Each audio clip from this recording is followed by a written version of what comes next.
Good morning everyone. आज के इस मशीन डिज़ाइन के क्लास में हम लोग पढ़ेंगे नॉच सेंसिटिविटी के बारे में।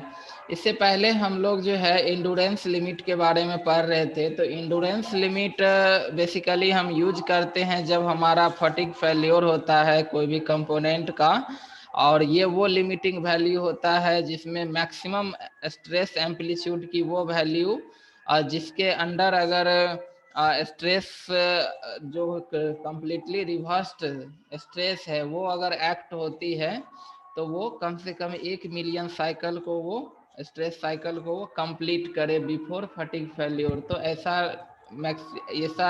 जो एम्पलीट्यूड वैल्यू होता है, स्ट्रेस एम्पलीट्यूड का जो मैक्सिमम वैल्यू होता है, वही उसकी इंडोरेंस लिमिट होती है। तो अब यहाँ पर एक कॉन्सेप्ट आता है कि जब कोई अगर हमारा मैकेनिकल एलिमेंट में कोई एक नॉच हो, नॉच मतलब हो गया कि कहीं पर एक इस तरह का कट किया हुआ रहे, एक नॉच बना हुआ रहे, तो उसकी सेंसिटिविटी क्या होगी। तो जैसा कि हम स्ट्रेस कॉन्सेंट्रेशन में पढ़े थे कि जब कोई भी मैकेनिकल एलिमेंट में कोई इरेगुलर शेप आता है, जैसे कि यहाँ पर एक इरेगुलर शेप आ गया, तो अब यहाँ पर क्या होगा कि इस नॉच के जो एरिया है, इस रीजन में स्ट्रेस जो होती है वो कॉन्सेंट्रेट होता है ना, जिस कारण से इस रीजन में स्ट्रेस की वैल्यू क्या होती है, काफी हाई हो जाता है ना। ये पूरा का पूरा डिस्ट्रीब्यूट नहीं होता है ये, बल्कि डिस्ट्रीब्यूट होने के बदले ये एक इस पर्टिकुलर एरिया में आके कॉन्सेंट्रेट कर जाता है। इसी घटना को हम लोग स्ट्रेस कॉन्सेंट्रेशन कहते हैं, और स्ट्रेस कॉन्सेंट्रेशन के कारण फटिग फेल्योर का चांस जो है वो और बढ़ जाता है। तो अब एक थ्योरेटिकल स्ट्रेस कॉन्सेंट्रेशन होता है जिसको हम लोग बाय इक्वेशन के रूप में हम यूज करते हैं, या मैथमेटिकली फॉर्म में जो हम निकालते हैं वो स्ट्रेस कॉन्सेंट्रेशन है। उसके लिए फैक्टर हम लोग स्ट्रेस कॉन्सेंट्रेशन फैक्टर KT का सिंबल यूज करते हैं। बट एक्चुअल में जो यहाँ पर स्ट्रेस का कॉन्सेंट्रेशन होगा वो थ्योरेटिकल से अलग होगा, है ना। यानी कि ऐसा ऑब्जर्व किया जाता है कि जो एक्चुअल रिडक्शन इंडोरेंस लिमिट में, जैसे कि हम जानते हैं कि अगर स्ट्रेस कॉन्सेंट्रेशन बढ़ेगा तो उसकी इंडोरेंस लिमिट जो है वो और कम हो जाएगी। कहने का मतलब है कि इसमें जिस कंपोनेंट में स्ट्रेस कॉन्सेंट्रेशन नहीं है, अगर उसकी अगर इंडोरेंस लिमिट अगर 100 मेगा पास्कल है, अगर उसमें स्ट्रेस कॉन्सेंट्रेशन हो रहा है तो फिर वो उसका जो लिमिटिंग वैल्यू हो जाएगा 100 से भी कम हो जाएगा, मतलब मान लीजिए 70 हो जाएगा। तो स्ट्रेस कॉन्सेंट्रेशन के कारण इंडोरेंस लिमिट की जो वैल्यू है वो और फॉल होता है, डाउन होता है।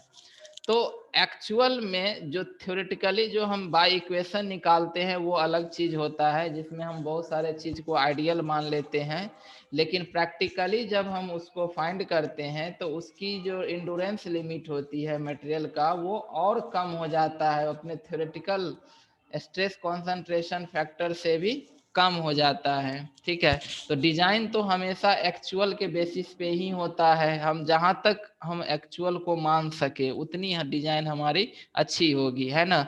तो इसीलिए अगर एक्चुअल स्ट्रेस कॉन्सेंट्रेशन को लेना है तो इसके लिए हम एक actual fatigue stress concentration factor, जिसको KF सिंबल से डिनोट करते हैं, वो कंसीडर करते हैं। ये KF जो है वो बराबर होता है, या ये हम कहेंगे कि actual fatigue stress concentration factor जो होता है वो रेशियो होता है endurance limit of notch free specimen. मतलब जैसे ये कि ये एक स्पेसिमेन है जिसमें कहीं भी नॉच नहीं है ना।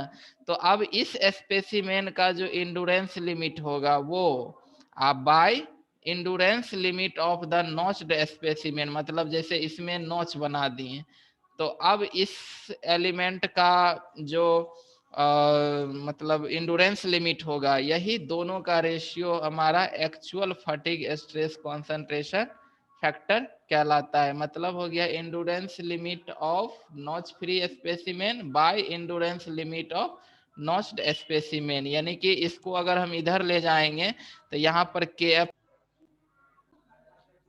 तो endurance limit of the notch free specimen बराबर क्या हो जाएगा, यहाँ पर हम इस टर्म को अगर हम इधर की ओर ले लें तो ये के एफ फैक्टर से क्या हो जाएगा, गुना हो जाएगा। यानी कि इंडोरेंस लिमिट जो नॉच फ्री स्पेसिमेन का होगा वो के F times endurance limit of notched specimen. ठीक है, तो ये के एफ क्या है, एक्चुअल है ना, और के टी है थ्योरेटिकल है। तो अगर हमें एक्चुअल स्ट्रेस की वैल्यू निकालनी है तो एक्चुअल स्ट्रेस बराबर हो जाएगा के F times sigma not. Sigma not क्या है, तो एक नॉमिनल स्ट्रेस है। नॉमिनल स्ट्रेस कहते हैं कि कोई भी कंपोनेंट में जहां पर मैक्सिमम स्ट्रेस लग रहा हो, बाय हम लोग इक्वेशन से जो निकालते हैं लोड पर यूनिट एरिया, ये जो हम लोग फॉर्मूला से जो निकालते हैं स्ट्रेस की वैल्यू, वही हमारा क्या होता है, नॉमिनल स्ट्रेस होता है। बट यहाँ पर अगर नॉच है, अगर स्ट्रेस कॉन्सेंट्रेशन का इफेक्ट है, तो एक्चुअल स्ट्रेस जो हो जाएगा वो के एफ टाइम्स जो है वो सिग्मा नॉट हो जाएगा। के एफ क्या है, तो फटिग स्ट्रेस कॉन्सेंट्रेशन फैक्टर या एक्चुअल स्ट्रेस कॉन्सेंट्रेशन फैक्टर।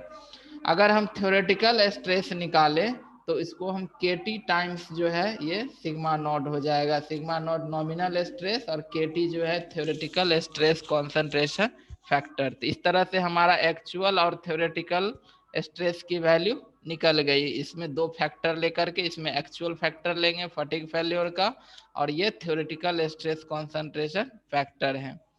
तो नॉच सेंसिटिविटी क्या है, तो नॉच सेंसिटिविटी जैसे ये हमारा मैकेनिकल एलिमेंट है, इसमें कोई एक नॉच बना हुआ है, तो नॉच सेंसिटिविटी कहता है is the susceptibility of a material to succumb to the damaging effect of stress raising notches in fatigue loading।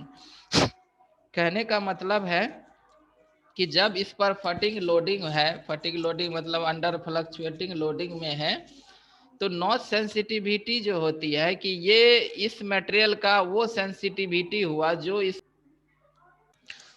तो नॉच सेंसिटिविटी जो हो गया कि ये एक नॉच होने के कारण, जैसे कोई एलिमेंट में अगर नॉच हो गया तो उस कारण से उसकी डैमेजिंग इफेक्ट कितनी बढ़ जाती है। मतलब उसी चीज को हम एक नॉच सेंसिटिविटी के टर्म के रूप में जानते हैं कि, तो नॉच सेंसिटिविटी को जो है हम उसके नॉच के कारण जो इसकी डैमेज होने का जो मतलब सेंस बढ़ जाता है ना, वो उस टर्म में उसको हम नॉच सेंसिटिविटी कहते हैं कि एक नॉच होने के कारण इसका डैमेजिंग इफेक्ट जो है वो रेज कर जाता है, बढ़ जाता है।